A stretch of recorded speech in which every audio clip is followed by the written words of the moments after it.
پاکستان کی فورن کریڈٹ جیسی ڈاؤن ہو رہی ہے تو ہر طرف سے آئی ایم ایف نامی ادارے کو پکارنے لگے جاتے ہیں۔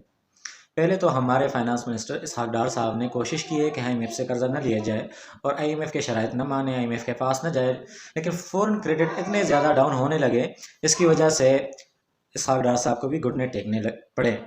آئی ایم ایف کے ساتھ اب 6 بلین کے معاہدے کرنے جا رہے ہیں۔ حقیقی طور پر پاکستان کو آئی ایم ایف کی ضرورت ہے تاکہ پاکستان کے اکانومی نارمل ہونا شروع ہو جائے۔ نہ صرف مارکیٹ میں کانفیڈنس دیکھنے کو، لیکن آئی ایم ایف یا انٹرنیشنل مانیٹری فنڈ کیا ہے، کون ہے، کیسے کام کرتا ہے اور اس کے پاس یہ پیسے کہاں سے آتے ہیں۔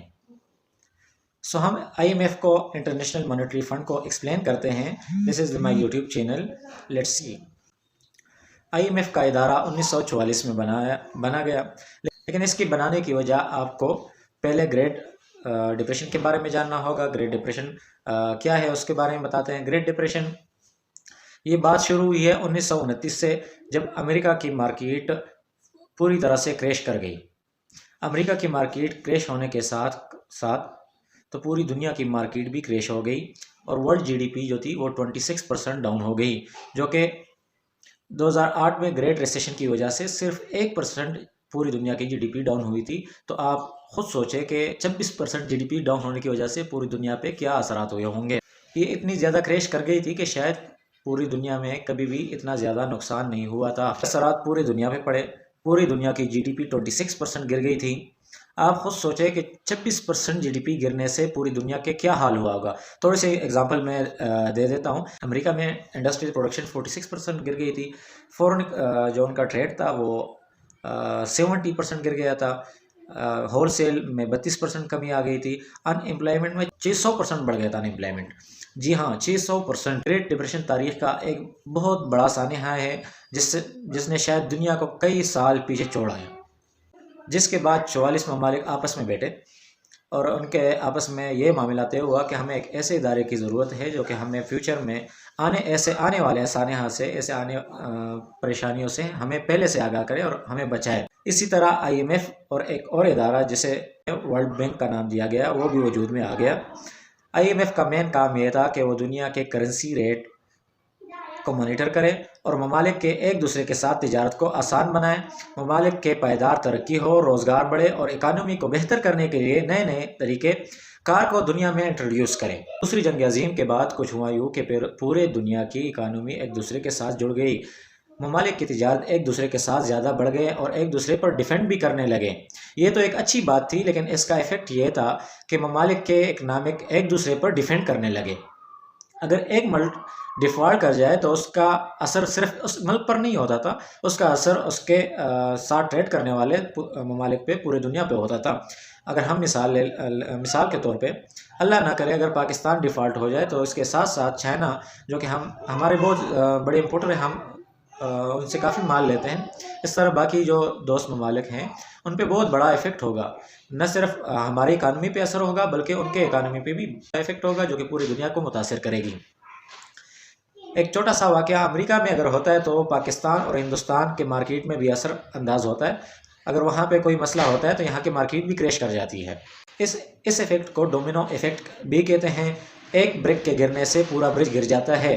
اب اس لیے ایک اچھا ایفیکٹ نہیں ہے، اسی لیے آئی ایم ایف کا ادارہ بنایا گیا تاکہ وہ ان ممالکوں کو فائنینشلی سپورٹ کرے جو دیوالیہ کے قریب ہو، تاکہ ان کے گری ہوئی معیشت کو سٹیبل کیا جائے اور دنیا کو ڈومینو ایفیکٹ سے ایوائڈ کیا جا سکے۔ لیکن آئی ایم ایف خام خواہ آپ کو لون نہیں دیتا، جیسے کہ میں نے آپ کو پہلے بھی بتا دیا ہے کہ I M F international monetary fund کا مین گول یہ ہوتا ہے کہ کسی ملک کا اکانومی کولیپس نہ ہو۔ لون دینے سے پہلے اس ملک کے اکانومی کو اچھی طریقے سے اسٹڈی کرتے ہیں، جیسے حال ہی میں وفد پاکستان آیا ہوا تھا اور 10 دن گزار کے چلا گیا ہے، پھر اس ملک سے ڈیمانڈ کرتا ہے کہ فلاں چیزیں بہتر کریں تاکہ آپ پھر کچھ عرصہ بعد ہمارے پاس لون لینے کے لیے حاضر نہ ہو، بلکہ آپ کو ایسے پریکٹس کرنی چاہیے کہ آپ کو یہ نوبت ہی نہ آئے۔ یہ ہم نے اب دیکھ ہی لیا ہے کہ صرف $6 بلین کے لیے اتنی زیادہ شرائط آئی ایم ایف نے پاکستان پہ لگائی ہے کہ پاکستان کے سالانہ خسارے کو کم کیا جائے۔ خسارے کو ٹھیک کیا جائے، لیکن IMF دنیا کا اکیلا ادارہ نہیں ہے کہ جس کو دنیا کے اکانومی کو صحیح کرنے کی پڑی ہے۔ IMF کے کمپیٹیٹر بھی مارکیٹ میں ہے اور وہ بھی مشکل معاشی صورتحال میں کسی بھی ملک کے مدد کے لیے تیار ہوتے ہیں۔ کمپیٹیٹر میں شامل ہے نیو ڈیولپمنٹ اور ایشیائی انفراسٹرکچر انویسٹمنٹ بینک، اور یہ بینکس بھی مدد کے لیے موجود رہتے ہیں، لیکن IMF کی ملی کوشش ہوتی ہے کہ وہ امریکی مفادات کو پورا کرے، اور نیو ڈیولپمنٹس اور ایشیائی انفراسٹرکچر انویسٹمنٹ بینکس کی عمومی یہ کوشش ہوتی ہے کہ وہ رشیا اور چائنا کے مفاد کو پورا کریں۔ سوال یہ آتا ہے کہ IMF تو پوری دنیا کے لیے ہے، وہ کیوں امریکہ کا مفادات کے لیے کام کرتا ہے؟ اس سوال کا جواب دینے کے لیے ہمیں یہ جاننا ضروری ہے کہ IMF کے پاس یہ پیسے آتے کہاں سے ہیں۔ IMF میلی انویسٹمنٹ لیتے ہیں پورے دنیا کے ممالک سے۔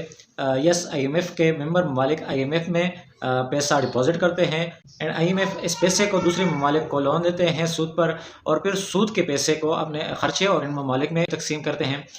جنہوں نے انویسٹ کیا ہوتا ہے، جو ممالک زیادہ پیسہ انویسٹ کرتے ہیں اسے اتنا زیادہ سود یعنی انٹرسٹ اتنا زیادہ دیتے ہیں۔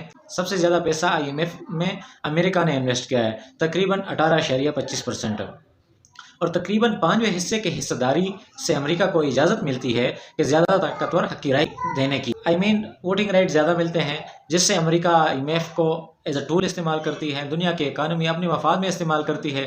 جیسا کہ آپ لوگوں نے دیکھا ہوگا کہ CPEC کے معاملے میں پاکستان پہ کافی زیادہ پریشر آیا ہوا تھا IMF کی طرف سے۔ IMF نے بہت زور لگا دیا کہ آپ نے CPEC کی جو معلومات ہے وہ ہمارے ساتھ ضرور شیئر کرنے ہیں، تاکہ ہم آپ کے جو اکانومی کے معاملات ہیں اس کو ہم صحیح طریقے سے اسٹڈی کر سکیں۔ یہ سب اس لیے تھا کہ امریکہ CPEC کے معاملات کو اپنے مفادات میں استعمال کر سکیں، مینلی یہ کہ امریکہ یہ معلومات اپنے مفادات کے لیے استعمال کر سکیں۔ That's it. آئی ہوپ کہ آپ کو میری ویڈیو پسند آئی ہوگی۔ آپ کو اگر ایسی انفارمیٹیو ویڈیوز مزید چاہیے ہے تو لائک کیجیے اور سبسکرائب کیجیے۔ Thanks you.